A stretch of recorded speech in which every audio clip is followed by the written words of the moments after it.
As I already explained, I don't have notes with me, so it's going to be all from memories. And we already decided that because of this is going to be high level. People were saying that, Joe, don't go into the details, it's too dangerous. And one reason for that is that there are 4 different things I wanted to look at, which are what's in the rest of the chapter, and even then I'm leaving out some stuff from the chapter, and these are pretty interesting. So there is the NTK, neural tangent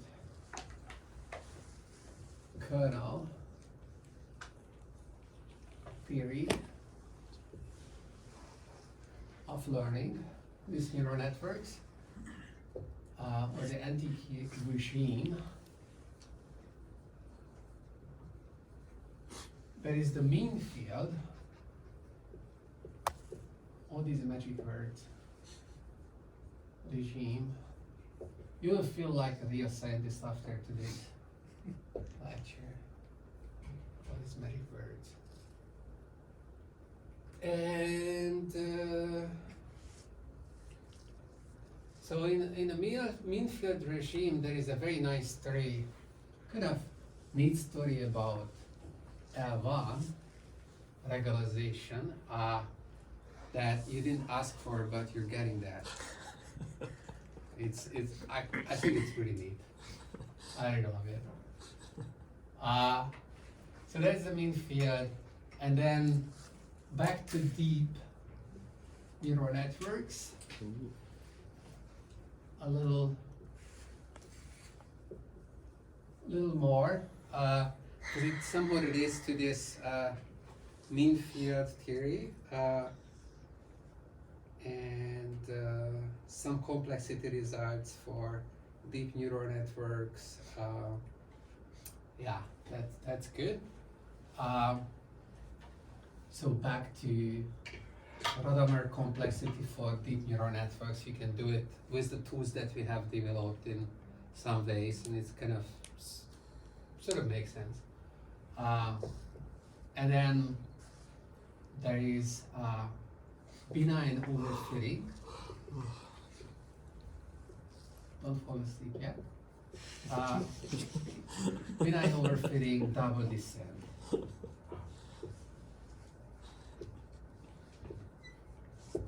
Okay, so these are the 4 topics. So we have maybe. Why is theory in quotes? It's more of a regime. I don't know. It's maybe, yeah. Whatever is theory. Okay, this is not very good. Not great. This marker. Let's see whether temporarily this is better. Okay. NTK. So these first 2 topics are about neural networks that are very, very wide, but maybe shallow, but mainly just very wide. You can do the whole thing for multi-layer neural networks as well, but the story already is interesting if you have just one hidden layer. So how does this look like? Maybe I can do the 2 together. So we already talked about these neural networks where you just have one hidden layer and you have m units, one output unit, and okay, so that's an H for some reason. You have some nonlinear function H, and you do this computation, and we are dropping the bias unit because it's like too complicated. We don't need it. Why do you have 1 over m? Huh? Why do you have 1 over m? And there is a question of like, why do you want to have 1 over m? And then to ease the pain, you can put an alpha there. And then if you choose alpha in m-dependent fashion, then you can choose 2 different regimes but maybe the best way is to, it's just a normalization, right? But as we are gonna think about the case when M gets really large, what happens? And as M gets really large, and okay, so let me put this back. So M gets large. The other thing is that we're going to initialize randomly. And then we train by SGD. This is what we want to understand.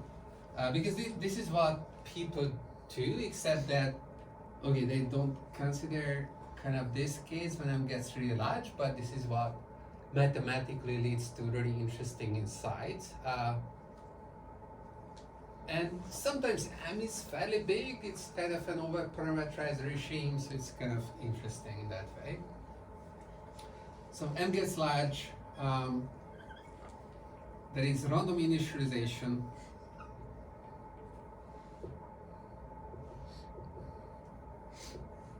So let me develop the notation a little bit more. So maybe we had this W, which was just UI and theta I goes from 1 to M, and this is in R to the D plus 1 to the power of M. And so I could put this W here. And if I need to know how many units I have, maybe I put an M there. Okay. And I might need different normalization then, okay, like we talk about two different normalizations. So random initialization, what does that mean? You choose a distribution over this space, and then you just choose the initial values for UI and theta I from that distribution. Very often this distribution would be something as benign as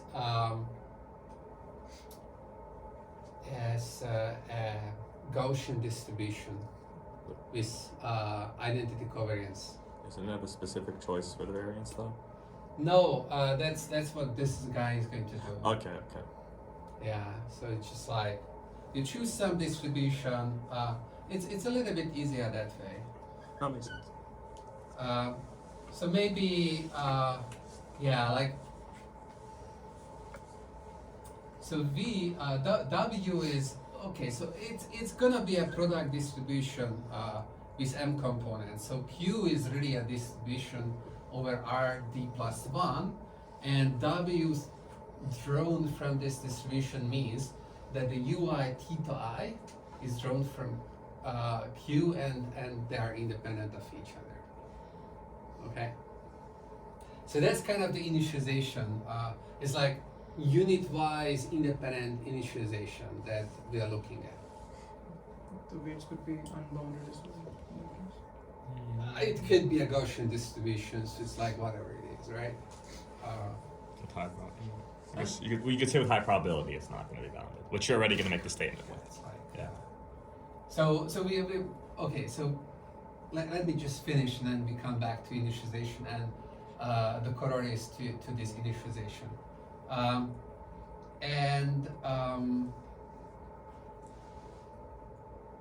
Right. Changing this notation. Maybe I put back the alpha. I put the alpha there. Alpha is a positive number. And then you train with SGD.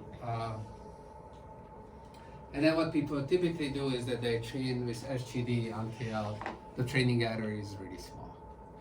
So they kind of find the ERM solution or near ERM solution.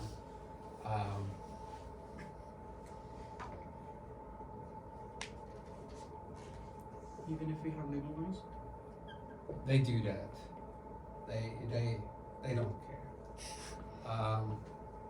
Didn't we talk about And this? we were talking about this find the ERM solution all the time anyways, so it's like what's wrong with that? Maybe what's wrong with that is that you have lots of units and then, oh, okay, what's going to happen? But we will see how that plays out soon. So there is a question here, can this work? Can this even work? And we'll get different answers. Or we get sometimes answers. Maybe let me put that way. So there are two cases. You choose alpha to be 1 independently of M. So that's called the NTK regime. Kind of N. Okay. So you have N training examples.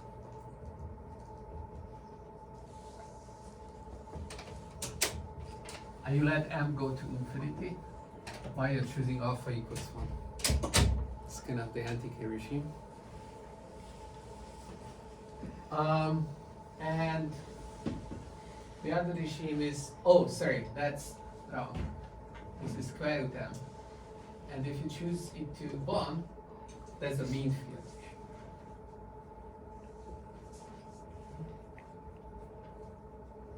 Oh, so you blow up the variance for NTK. Yeah, so the initialization variance kind of looks different, right? So you have a much bigger variance for the NTK regime. You're starting near, okay, so there are some additional things. So we assume that the Q is such that if you're drawing U and theta from Q, then the expected value of U given theta is 0, which would be the case if this is, just a Gaussian with independent components. But you can allow other initializations. So when this happens, then the initial value for this on expectation is 0, right? And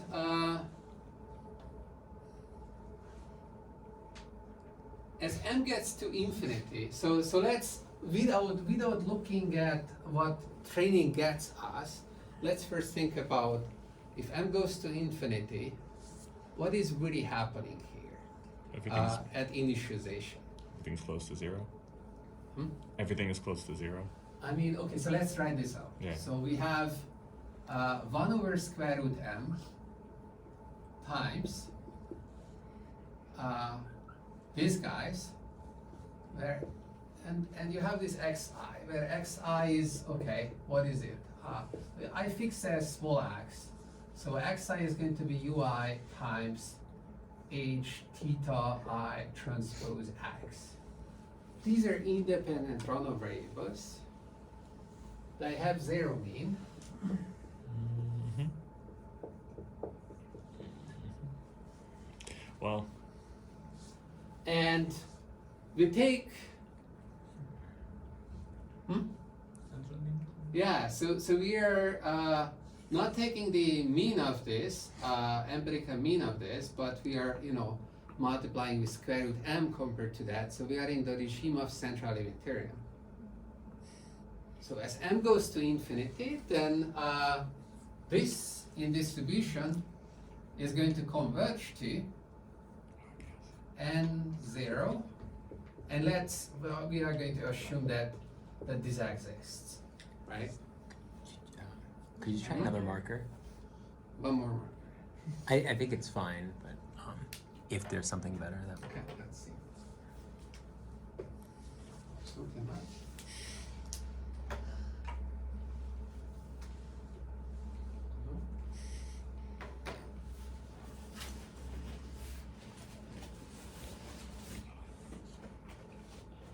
Yeah, semester end on the markers.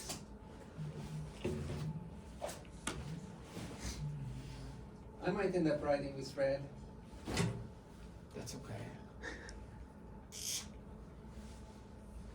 Look at that. Okay, these are important things. It's in red. Okay.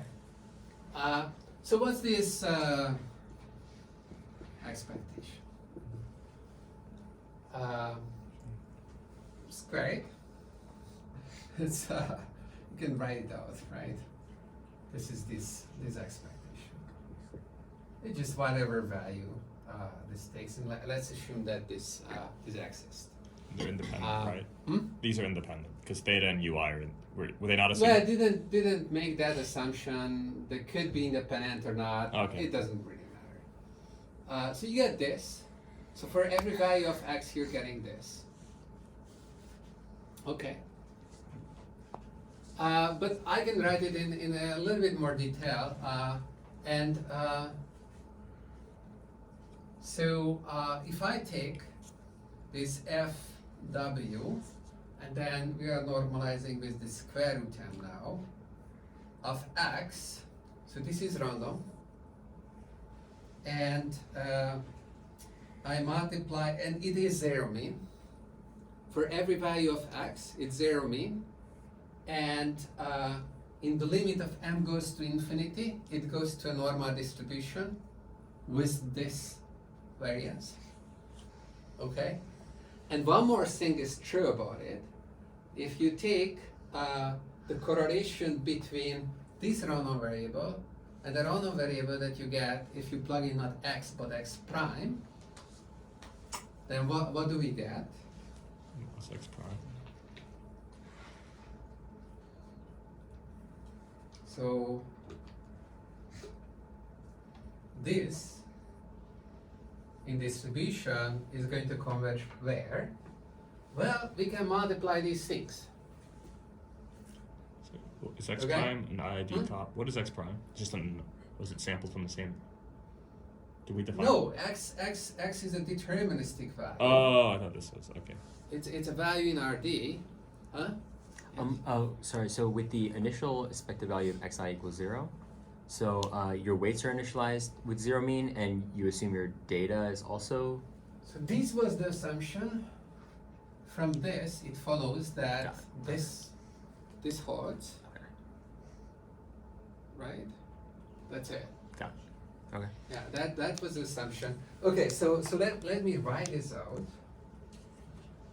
So this is okay, 1 over m.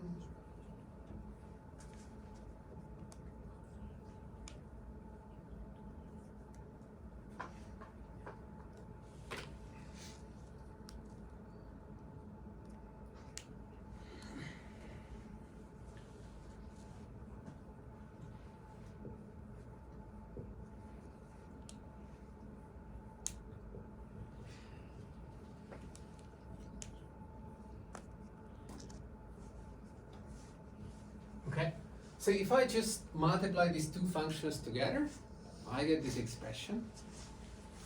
Okay.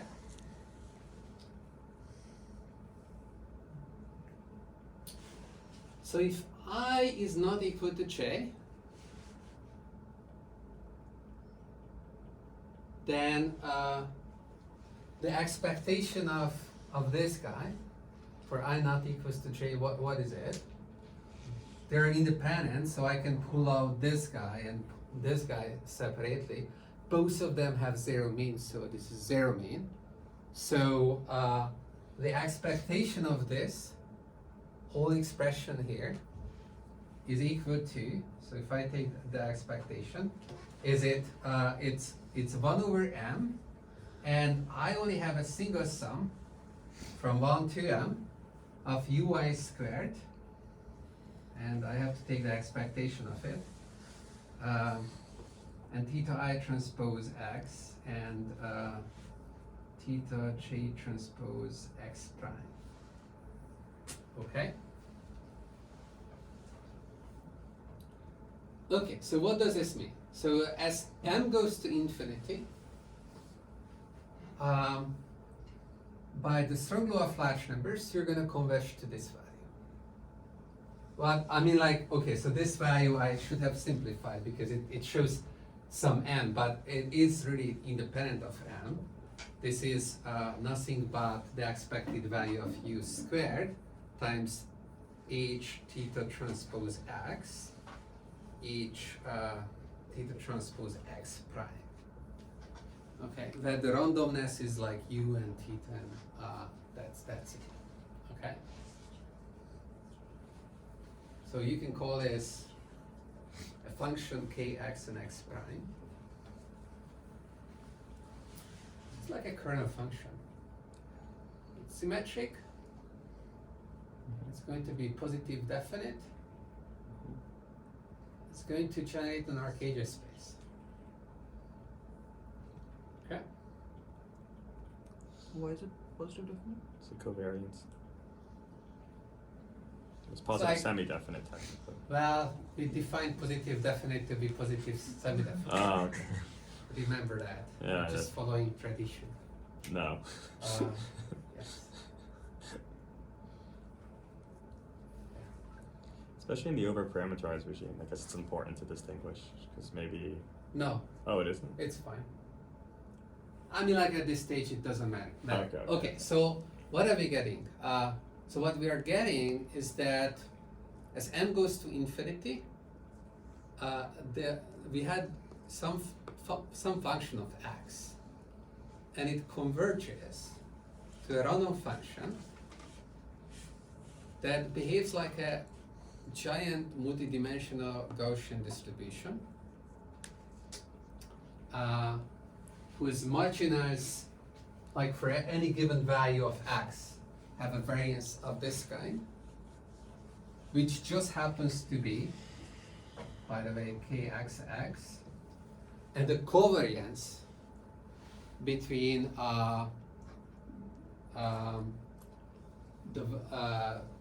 the components. So it's like if you have a function, it's a function of x. It's just a giant vector. It's like a giant Gaussian vector. And so you can talk about like what's the covariance. Like you pick x and x prime, and you calculate the correlation between the corresponding random values. And what you find is that the covariance is given by this kernel function. Okay. So this is what's called the Gaussian process.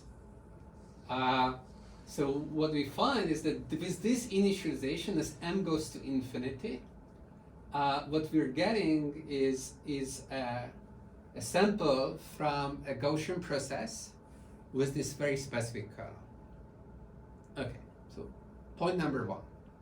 This is what's happening at initialization if m is large and then, or m is infinite. If m is large, something like this is happening, but just with a finite m, right? Okay? So instead of, for example, computing m many variable, we just should compute something like the dimension of kernel instead. I mean, I don't know what computation you're referring to, but for computing the kernel, yeah. you just need to compute theta transpose x, I think, adding some activation functions, right?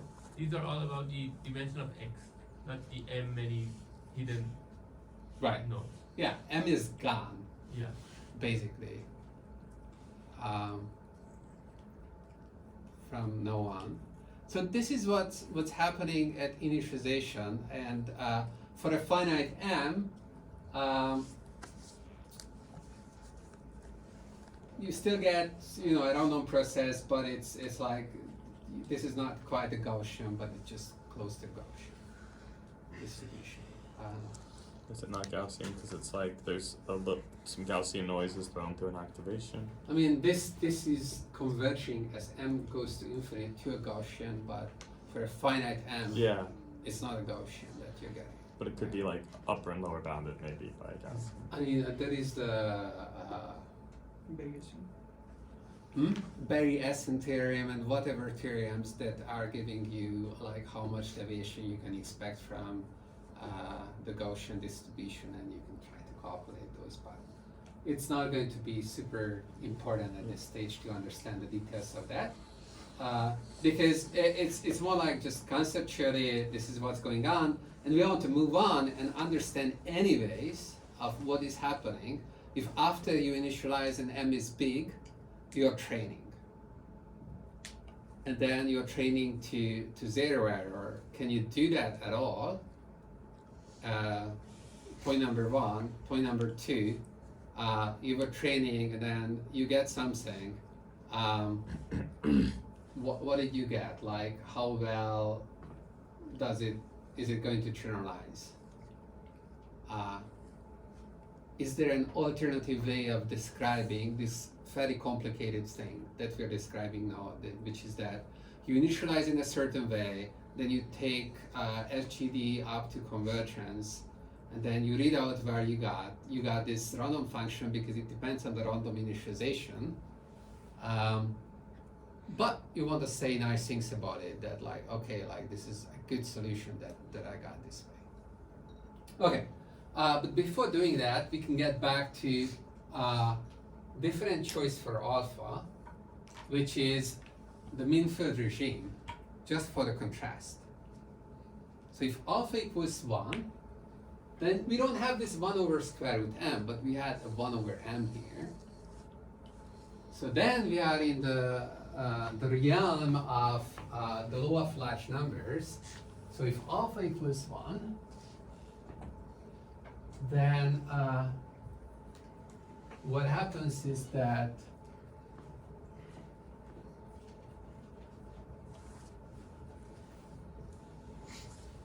if you choose this, and this is going to converge, m goes to infinity in probability with probability 1, you name it, In probability or almost surely? both, Oh, okay. under sufficient conditions to the common mean. Huh? Oh, okay. No. And so what's the common mean? Is it 0? Yeah. It's like the okay. Is that it's a very, very different regime. Like in one regime you get this initialization and m gets large, you get this Gaussian process initialization. In the other case you're kind of like just crushing everything to 0.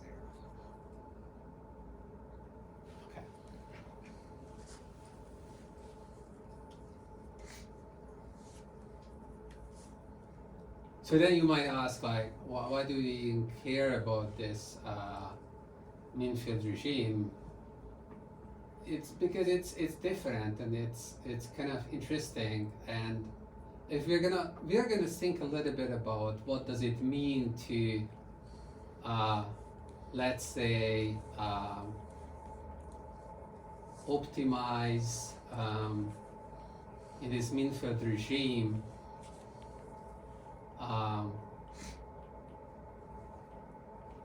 Things and how you didn't ask for L1, but you're gonna get L1 regularization. Is it the popular initializations are the mean field regime, right?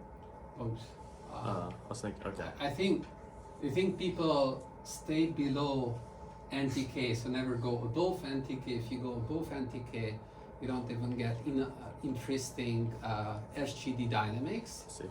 I was thinking, I think that Above NTK? like the variance grows larger than m. Square root of m. yeah. No, so the NTK is like the variance is controlled. So what's above it? Above it would be like a larger No, alpha. the variance is controlled. It's like just constant. Sure. It's like you got a positive variance. That's the NTK regime. There's an all variance is positive? You get 0 there. Oh, 0, I see. No variance in that regime. What's above? And what? But you said above above. would be like, okay, you don't even divide and like, Yeah, the variance is larger than whatever this is. right. Okay. Then it grows with m. Yeah. That would be bad. People don't do that at all when they are initializing neural networks. But as far as I remember, I think that people are. Because I thought the Hay initialization, I don't know if that's, there's the ones you learn in like this Right. Xavier so and Key. you choose depending on how many inputs you have. So that's for this guy. I see. So for this, but it's even for this, right? because you have a single output unit, and then now you're thinking about, okay, like what's my scale? But the scale, if you put it 1 over square root m, I think that that's what is recommended, not the 1 over n. Okay, I was trying because I know that it goes to 0 as like I don't remember what parameter. It's 1 over square root m. I see. I think in the 90s that was the wisdom. I don't think that is changed. I think that that's, and it was not called a hasty, it was just called a standard initialization. But yeah, I didn't look up the hasty initialization. Usually people rediscover and rename these things. Anyways, okay, so very different. So let's go to okay. So we were just thinking about random initialization already, like kind of very different regimes. SM goes to infinity. So then let's think about the RGD stuff. And so there, I'll just give you some sketch of like sort of what is happening. So what's happening is that you have some initialization, and let's call it W0. So that's your initialization from Qn. N? Qm. Okay.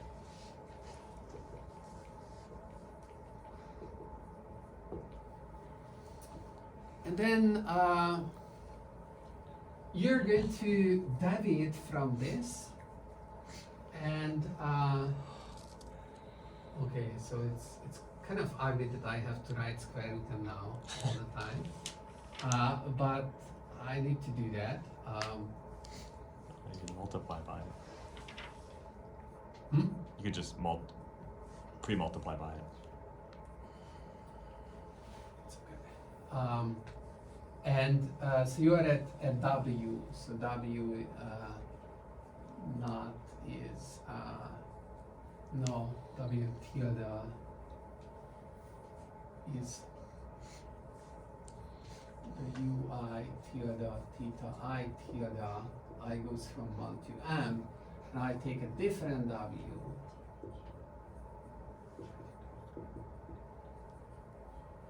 And so you just write the definition.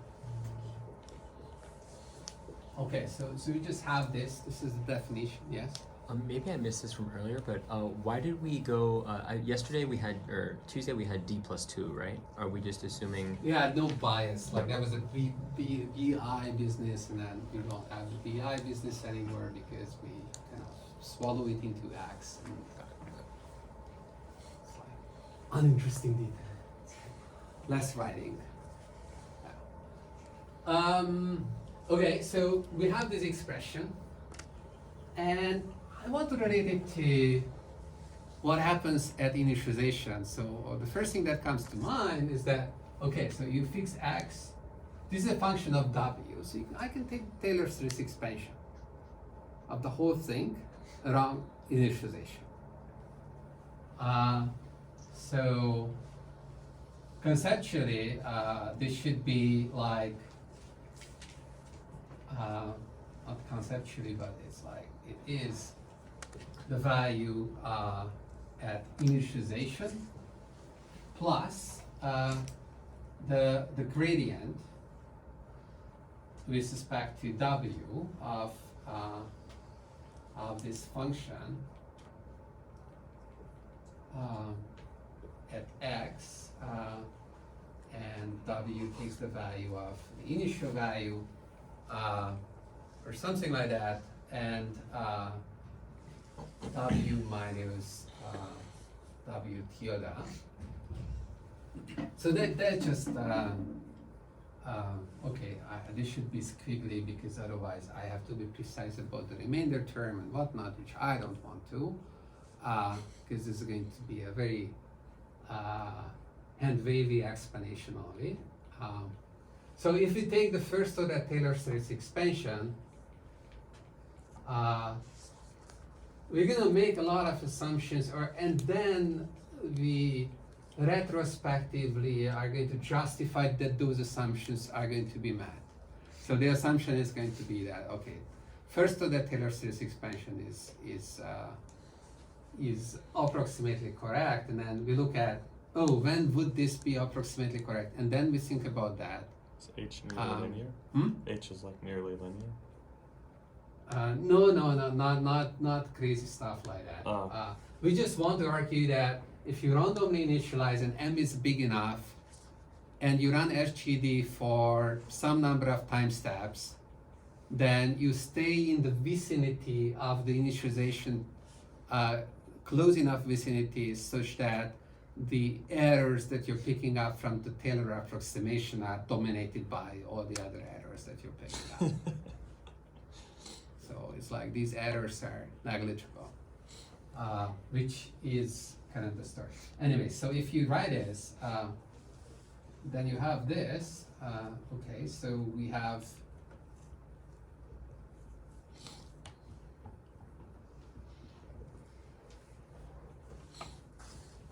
and then here you have two kind of deviations. So there is the partial derivative with respect to the UI of this expression, and this expression is just linear in UI. So that's super easy. So this is UI minus U tilde I H tilde I transpose X plus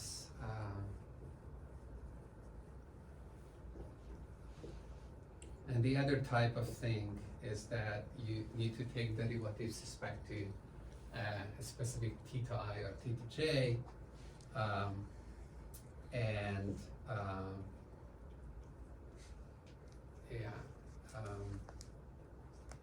if you do that, oh sorry, this is theta I transpose x, and the derivative is going to be the derivative of h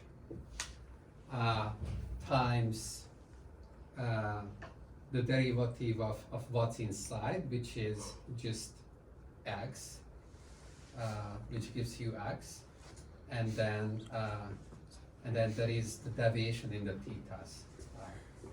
So altogether, after you expand everything, this is what you're getting. So it's like we linearize everything. So it's like the new expression is linear in the ui's and the thetas. Is that's what Taylor series expansions are doing, well, like first order expansions are doing for us.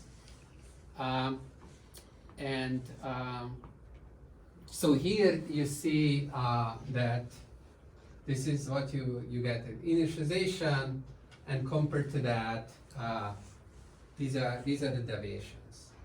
And then from here, it's kind of the same argument as this Gaussian process argument, gives you that as M gets large, then this expression is another Gaussian process. Okay? So UI now is fixed, and there are two kernels, and one kernel corresponds to this, and the other kernel corresponds to this guy with this, and the X. Okay? And so now you can think that as M gets large, you're kind of learning as if you were learning in the RKJ space with respect to that kernel. And then you go and prove that, well, SGD actually, okay, it's going to change the UIs and the thetas. It's going to stay close to the initialization in L infinity norm, in max norm, and in the 2 norm, it's going to get at a constant distance. How do you see that? The way you see that is that you take the derivative of this with respect to just one component, let's say U1. If you take the derivative with respect to one component U1, then what do you get? It's just like one term here, this H term, divided by square root M. That's a tiny quantity. right? So the L infinity norm of the gradients are tiny. So then if you take the derivative with respect to all the parameters and you calculate the 2 norm, because you had the 1 over square root m, then you will get that as m gets large, that corresponds to a constant. It's like kind of the same argument as what we were using here. That because of the normalization, you get this constant. So what you're getting is that the gradient near initialization as m gets large, so the infinity norms are near 0 or like 1 over, I don't know, root m, and the 2 norms are constant.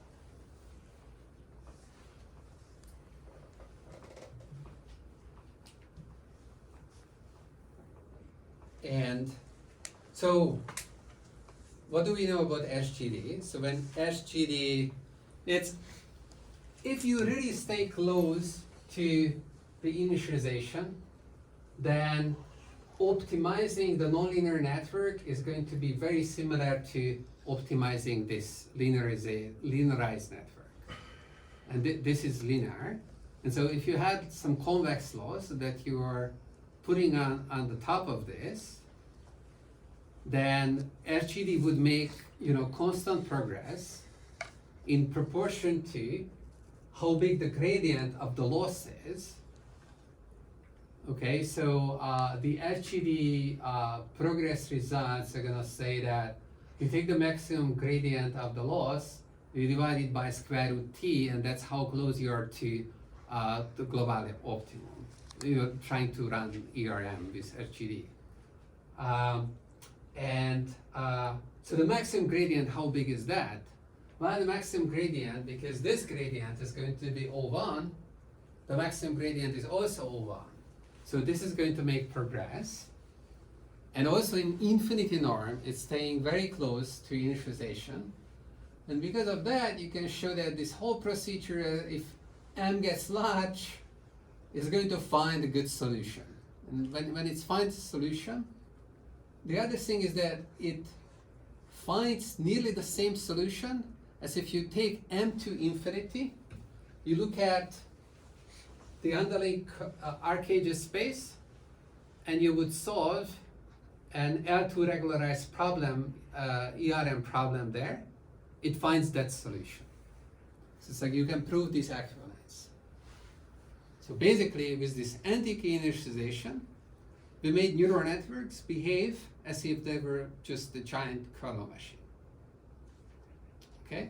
So now it's going to depend on what distribution you choose, what is your age, what the underlying Arcadius space is, and you can just study the properties of the Arcadius space to understand what's going on with this initialization. So that's kind of the anti-case story. Why is it called tangent? What's tangent? It's like this linearization, this Taylor's 360 expansion. That's Like the fact that we are not moving much away from the initialization, does it also have to do with the stability of SGD? Like, because it may not work for any other algorithm. No, it's not. So what SGD binds to is this automatic L2 regularization. So if there are multiple solutions, then the SGD solution is going to be the minimum norm solution, where minimum norm is with respect to 2 norm. So that's the property of SGD that you are using here. But the fact that it's not moving away is because the initialization is chosen in such a way that you don't have to move far, because m gets really, really large. And as m gets really large, tiny, tiny changes to this thing are going to be sufficient to fit anything. So will it be true for any ERM algorithm, like any algorithm that implements ERM? I don't know, probably not, because if you, for example, take a different initialization, With the so same you're, initialization? but okay, it's like, what is it? Because if you have an any other algorithm. That algorithm could just say, let's forget what we had before. Let's do this now. And like, what does it mean? Like, I don't know. Like, no, definitely not. But it's too vague. Yes. So if the initialization was smaller than NTK, you still have No. this? No. Then you're in a mean field. Like if you're qualitatively smaller, Mhm. you choose alpha equals 1, then you're in the mean field regime, and this story doesn't hold at all. Actually, what this story is also telling us is that if you're in the anti-K regime, you're kind of have the same expressivity as with the underlying kernel. And by the way, like which kernel are we talking? We are really talking about the kernel that's exposed here. Like this is the sum of two kernels, not just this kernel, but like there's this other kernel that comes from this component.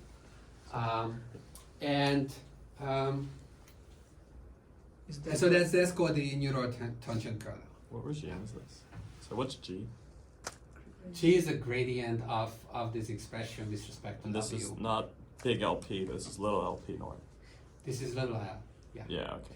And this kernel is the sum of those two kernels, right? Like the two Yeah. kernels. I mean, like you can squint and then see what kernels would come up from those two, right? So we had one kernel already on the board. There is that kernel, and there is another one that includes the derivative of H prime, and the sum of the two kernels gives you the NTK kernel. Yes. Like this is an interesting relationship. Does it give us something, or is it more just there's this interesting tie, or does I it you think get it, I guarantees think from one to it's the kind other? of like gives you some predictable behavior for neural networks and training, and so it's kind of like you try to delineate behaviors from all this jungle of possibilities, and then this is just like one end of it. And in this end, what you can understand is that this is working as a kernel machine.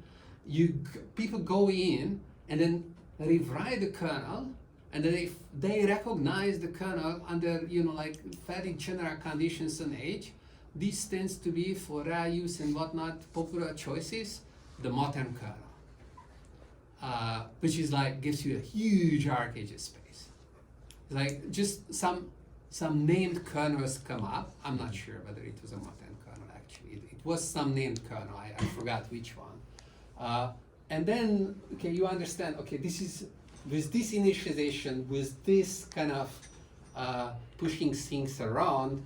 This is the behavior that you expect to see. This is lo and behold what you would see in the experiments.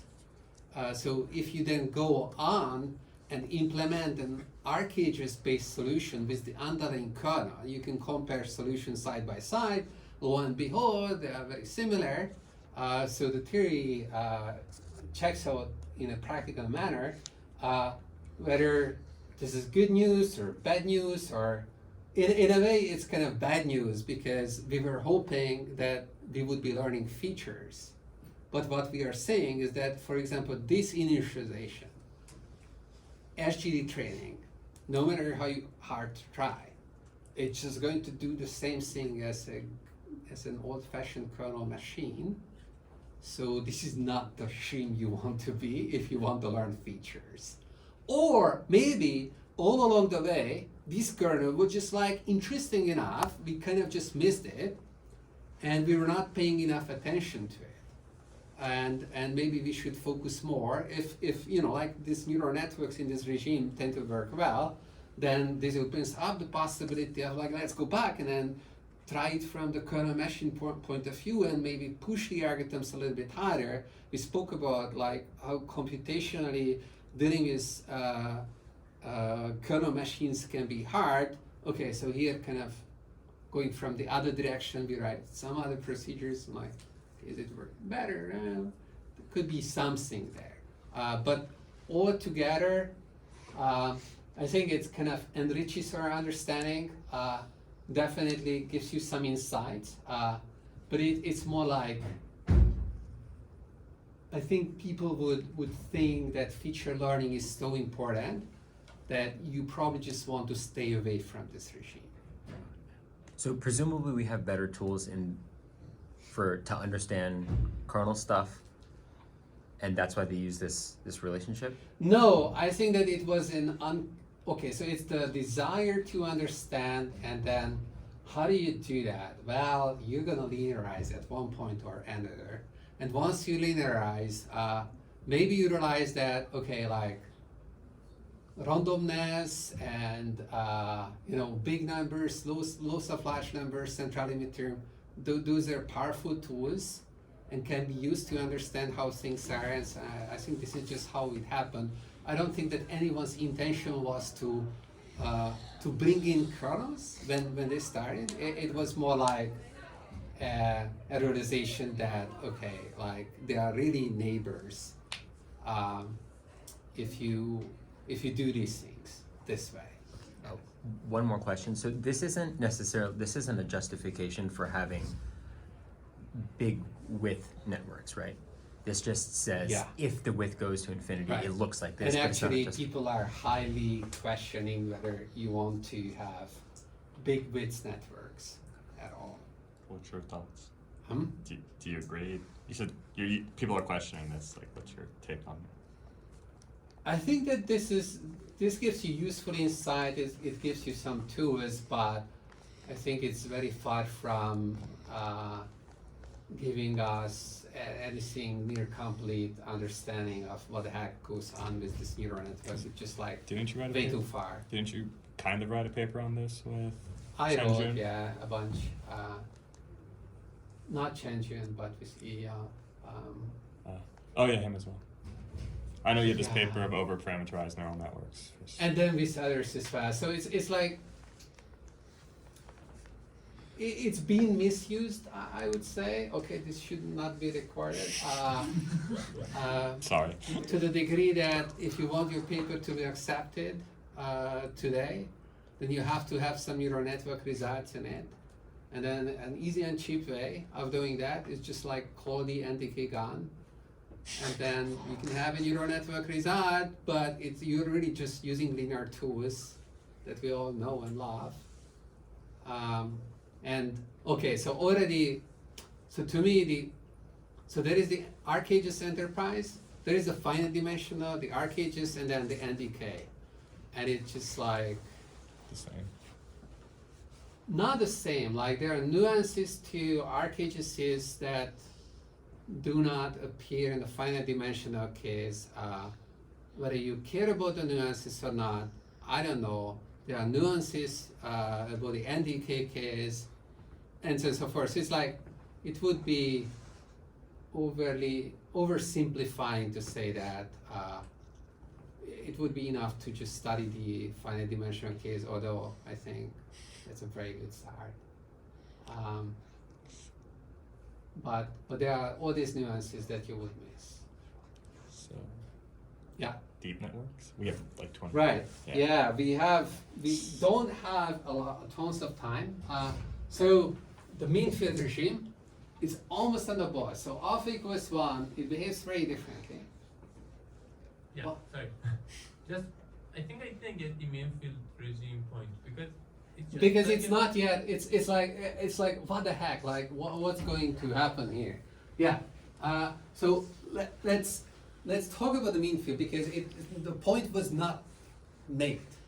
Okay. So I'm going to make the point now, which is like leap of faith kind of thing, which is to say that, okay, what if I kind of,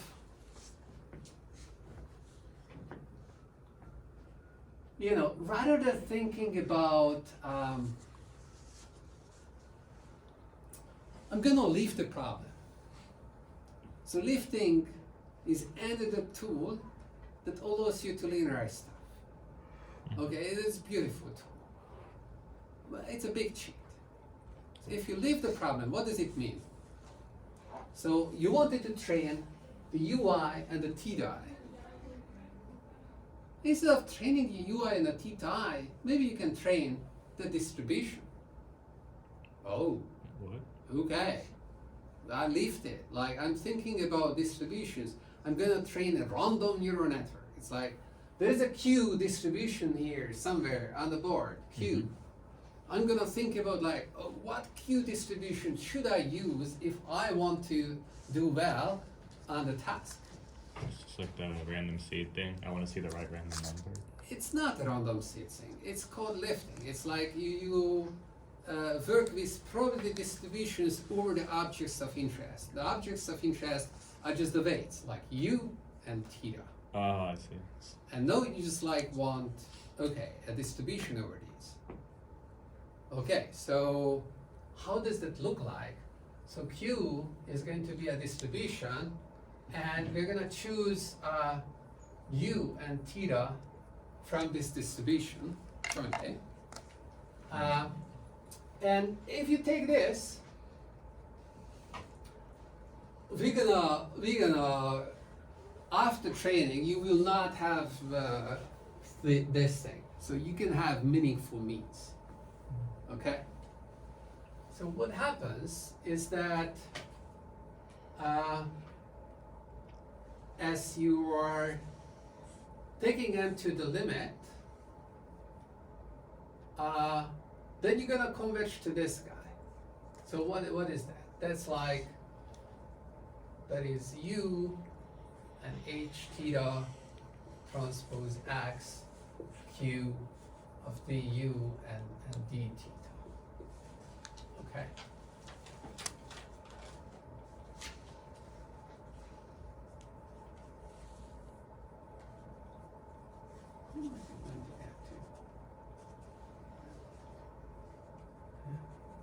Okay. So this is how you would make possibly predictions, but maybe not. Maybe you want, okay, so you want to train the Q, so let's bring in the loss functions. You also have a loss function. You have an X and a Y and a loss and whatnot. You have a training data. So we're going to write it's U goes here, and then H theta transpose X, and then there is a Y, and these are indexed by I, and this is my loss, let's say quadratic loss or something like that, and we're going to take the integral of this with respect to Q.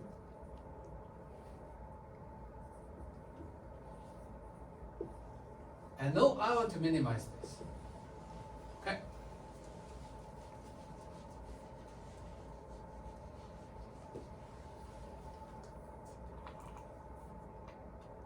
So instead of minimizing this, oftentimes people would, add the regularizer.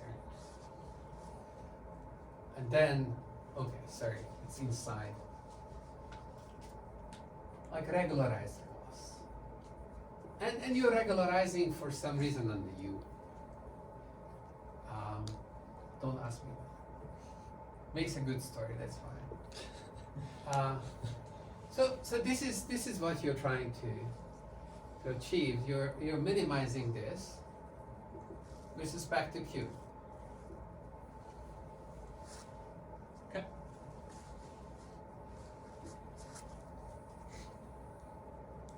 And so There's like another sum then. right. Sorry, is this like in practice you just treat the integral as a sum? It's a counting measure.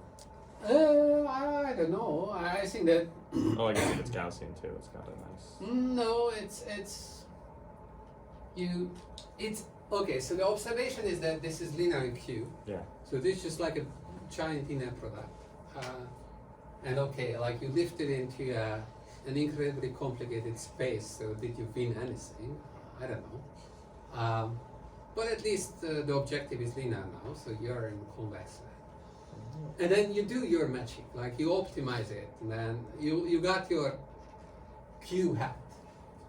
Like it's optimizing over this d plus 1 times n dimensional simplex. Like Huh? so you're optimizing over a d plus. No, 1 it's like this incredibly big space. Yeah. It's like- all real numbers are here in the U and all vectors Oh, I are thought you were there. learning like a distribution of it, like it's some distribution of this. No. It's just like some crazy stuff. What does it mean that we are trying to optimize over Q? Like Q is a distribution over. Q is a free parameter. Yeah, it's like Q is the distribution over the U's and the thetas. It's And like then, the but why wouldn't the answer be like Dirac only on the optimal point? I mean, like there is one neural network that is better than the others. yeah. You hope that you're gonna arrive at some Dirac because that would make things really easy. I'm not sure whether you can do that, but you're certainly hoping to arrive at some simple distribution. Okay, so that is this story of like why mean field initialization and SGD could be viewed as optimizing something like this. I don't know. It's just squint and like maybe I don't know. But if you were to do this, let me finish. I don't have much time.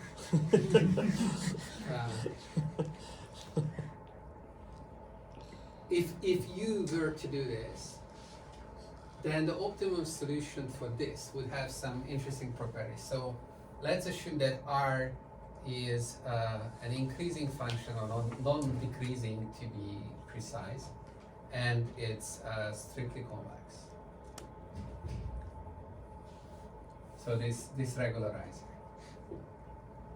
So then what happens is that if Q hat is the optimal solution to this optimization problem,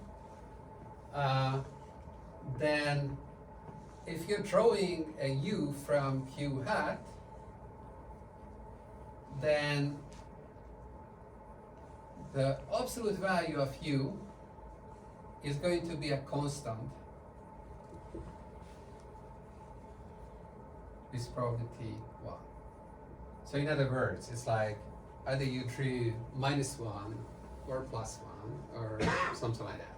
It's like there's no other values. Like you use like the optimization problem is gonna pick on this. And then a corollary to that is that, okay, so call this constant A that comes out here from Q hat.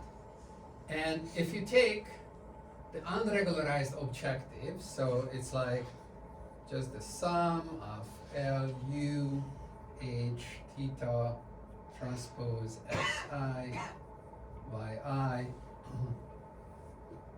Q, du, d theta, and you try to minimize this over Q under the additional assumption that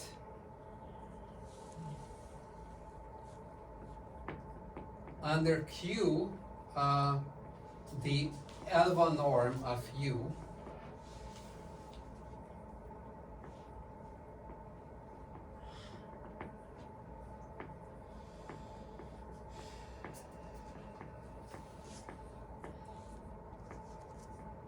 is less than equal to A, then the solution to this minimization problem is going to give you a solution to the original minimization problem. Okay, so you can find an equivalent L1 regularized minimization problem where you're only regularizing the U component or constraining.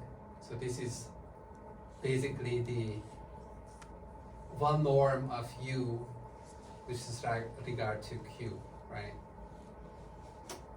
And that's constrained to be less than equal to A. So this second objective, if you solve for that, you'll find a solution, necessarily find a solution for the first one. So you didn't ask for L1 regularization, but you were getting L1 regularization. It's kind of cute. Proof is not too hard, but I don't have time for it.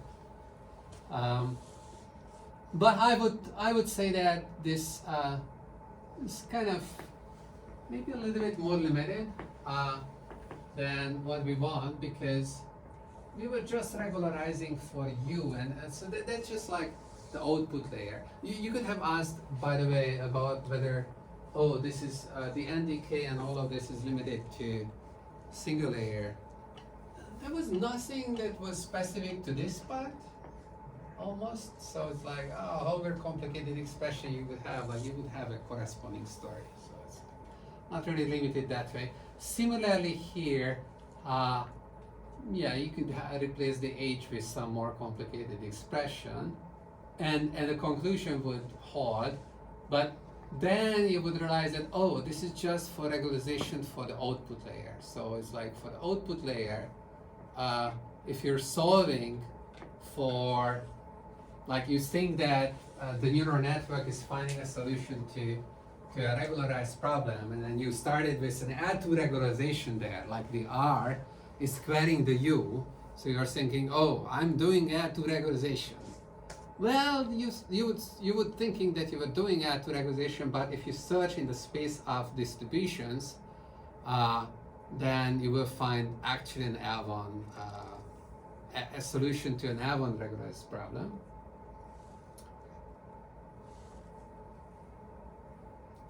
So, is that interesting?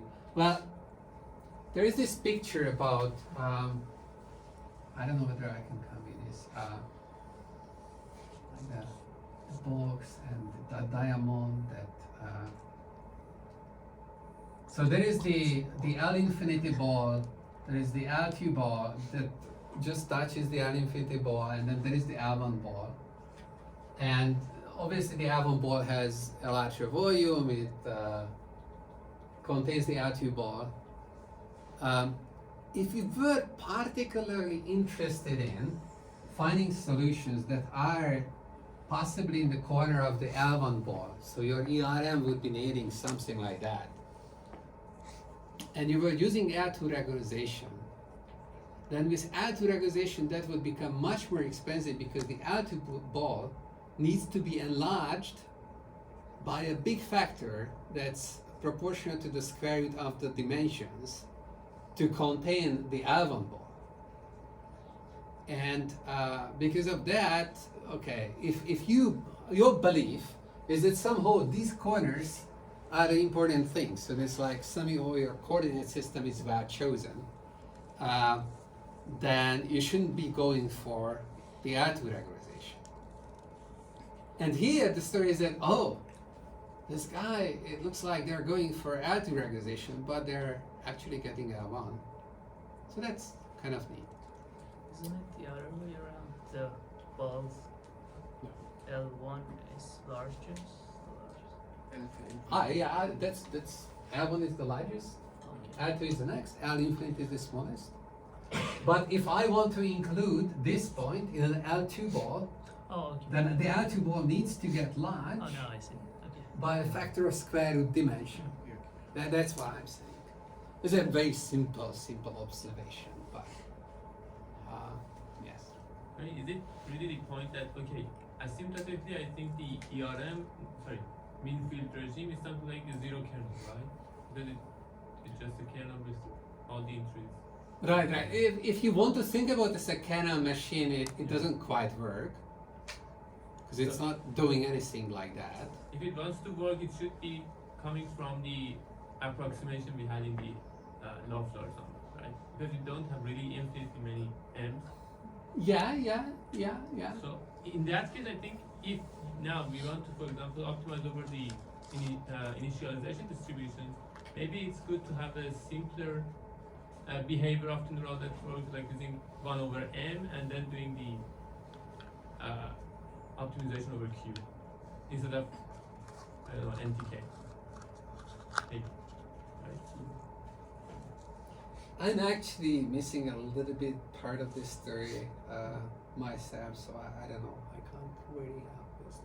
Because I think mean field has a simpler behavior for the neural, makes a simpler behavior for a neural network rather than NTK, because it's like 1 over m and it destroys everything, right? Yeah.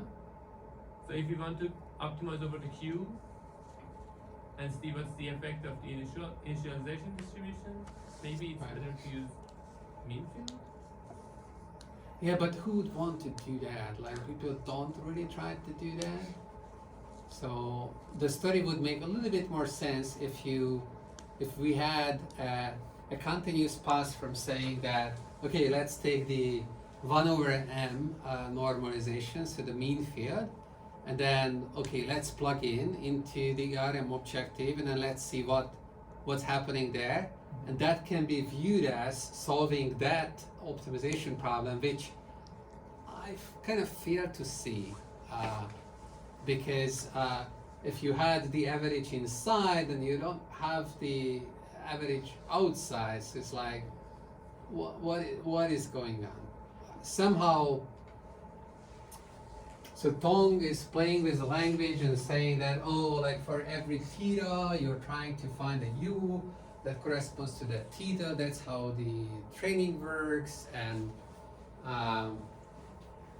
you're moving the theta as well, and like, but there is no rigorous argument that the mean field approximation is actually solving an optimization problem like that. So to me, that's a little bit of a gap, but I can't do anything about it. And I still found it amusing enough to tell you about this story, that like it's kind of a half-baked story in my mind. That if you take this mean field and like you squint and you believe this story that it just solves something like that in that lifted space over probability distributions over the weights, then this L1 regularization somehow pops out. So that kind of connects to the next part that I'm going to just glaze over. So the next part would be deep neural networks and Rønneberg complexity. So you can imagine this deep neural networks, the number of neurons in every layer are unrestricted, but you put on the L1 bound on the weight vectors used in every layer. And then maybe you justify that like, okay, like we like L1 and let's do that. And then you can calculate the Rønneberg complexity of the resulting space.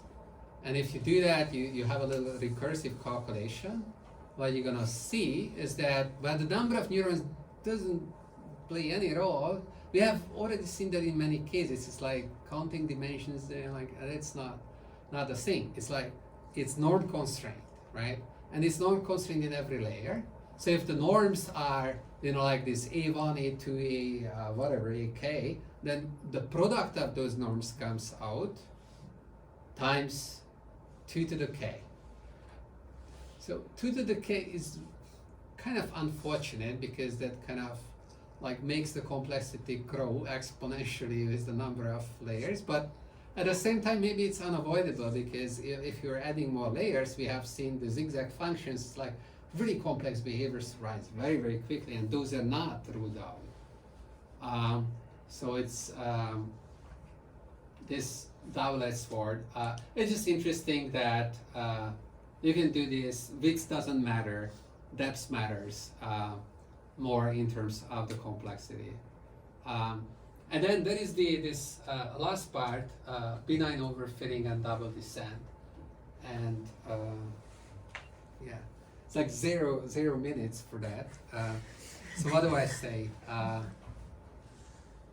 So this is some really fashionable topic, or used to be, and also some topic that confuses a lot of people, I think. And that's why I wanted to talk about it a little bit. So I think the empirical phenomenon is kind of the following that people are trying to explain. So you take a randomly initialized neural network, and not only one, but taking, like larger and larger neural networks, like maybe more layers, maybe more neurons per layer, some kind of scaling up. And then you start to train this neural network on some data set of your choice that probably contains little noise, like MNIST or whatnot. And then maybe it's a classification problem, maybe it's a regression problem, And then what you see is that, okay, then you start plotting because that's what you do if you're running experiments, right? So here you have the size of the network. And then you care about maybe two things: test error, and you care about maybe training error.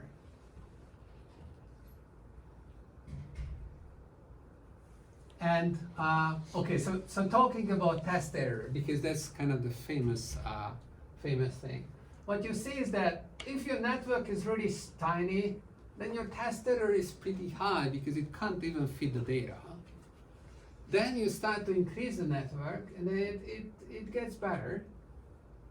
And then as you keep going, at one point it starts to get somehow worse. And it doesn't get better.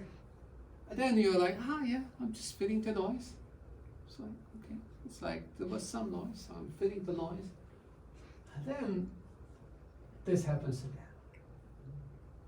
It starts to go down. It's like, what the heck? I was fitting the noise. I had this very convenient explanation that I was fitting the noise and I was getting worse. No, what the heck is going on? Like, I can't explain this by just saying that I was just fitting to noise because I already fit it to all the noise, and then I keep increasing the size, and then suddenly things are getting better. In the meanwhile, if you look at maybe the training error, you can imagine how that goes. I mean, if your network is really, really small, then your training error is pretty large. And as you make your your network smaller, your training error, bigger, your training error goes down, right? Like, what would it do? Like, if you're doing a decent job, then it just like kind of levels off. And like, okay, so people even talk about that. Okay, seemingly the training error doesn't change, and the test error goes down. Like, what the heck is going on? And like, give it a new name, grokking, and like, Twitter is full of it. Grokking? Grokking. G-R-O-K. Grokking. Grokking. Why? I don't know. Don't ask me. That's beyond me. That's a social scientist's job. Anyway, so it's kind of neat, interesting, and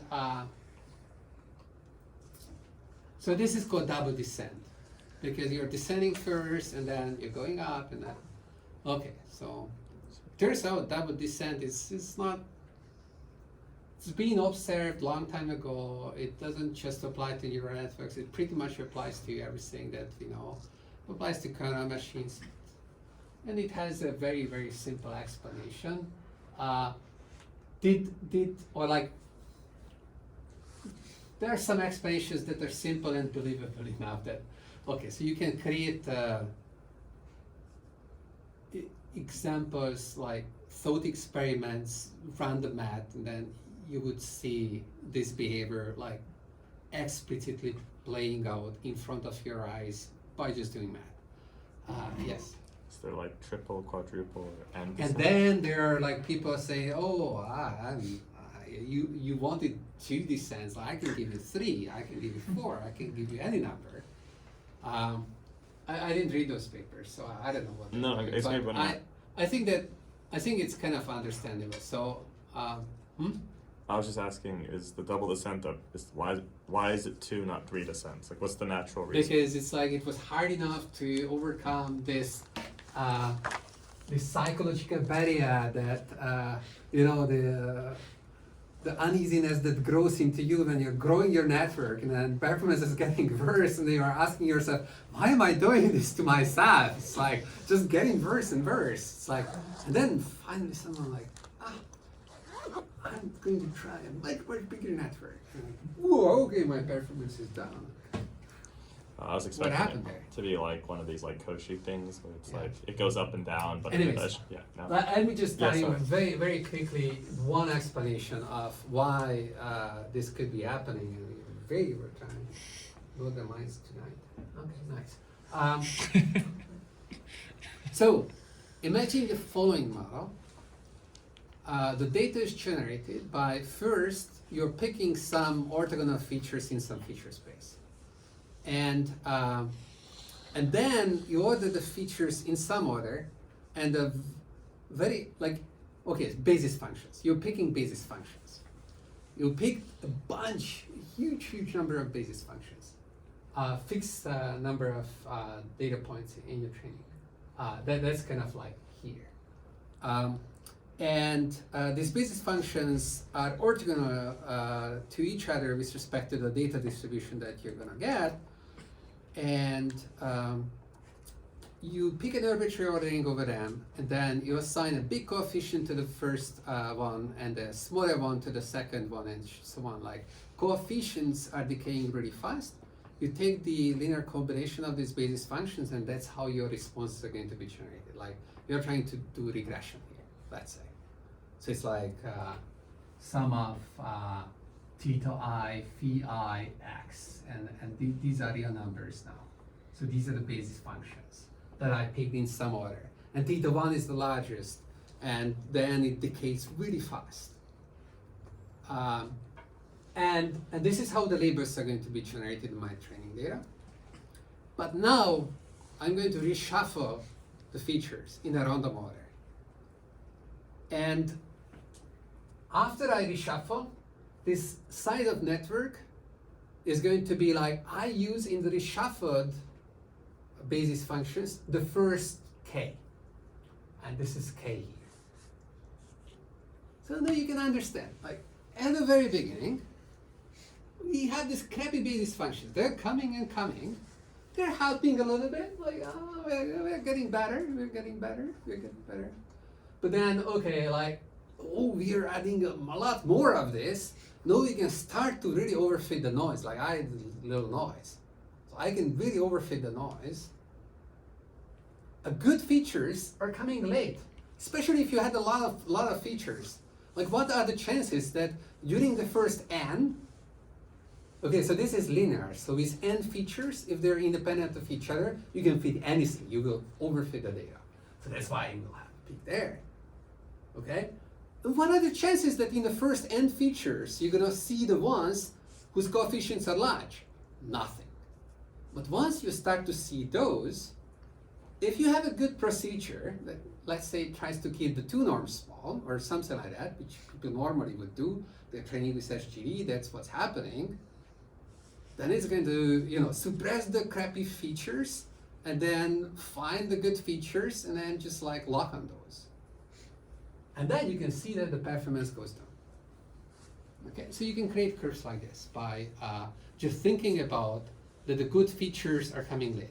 And then now you can think about, oh, when I'm randomly initializing the neural networks, something like this could be happening, right? Like bigger neural networks, more features, randomly initialized, more chances of finding the good stuff than if you have a smaller neural network. So it's kind of, to me, it's a quite believable explanation. Yes? So do we observe another overfitting after this second descent? Not in this model that I described, but if you make it a little bit more complex, yes. Yeah. I guess the way you would do that is that maybe you are not randomly reshuffling this, but like create some kind of mess. Because I thought that, okay, even if we accept that explanation, it means that, okay, the first overfitting was not really an overfitting. It was just... It is really an the effect overfitting of- because you have these independent basis functions, you can fit anything. So your training error is really going to be zero there. Yeah. Just doesn't have as a test error. Okay, right.